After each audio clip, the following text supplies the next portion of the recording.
Hello అండి, అందరికీ శుభోదయం. అందరూ టిఫిన్ చేశారా, టీ తాగారా?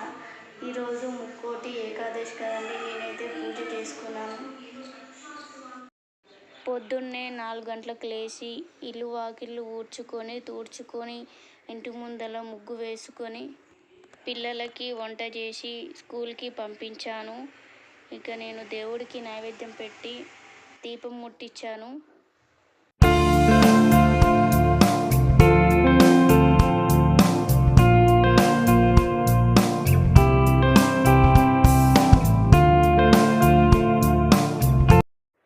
పిల్లలు స్కూల్కి వెళ్ళాక ఎక్కడవక్కడనే ఉంటాయి, అంతా క్లీన్ చేసుకొని.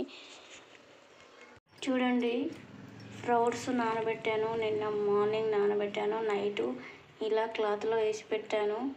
కొంచెం అయ్యాయి ఫ్రూట్స్, ఈవినింగ్ వరకల్లా అవుతాయి. పిల్లలు స్కూల్ నుంచి వచ్చాక ఈవినింగ్ టైంలో స్నాక్స్ లాగా ఇస్తాను. చూడండి, మీరు కూడా ఇలా చేసుకొని తిన్న హెల్త్కి చాలా మంచిది. ఫ్రూట్స్, పెసర్లు, పల్లీలు వేసాను. చూడండి, కొంచెం అయ్యాయి ఫ్రూట్స్. ఈవినింగ్ వరకల్లా అవుతాయి ఫ్రూట్స్.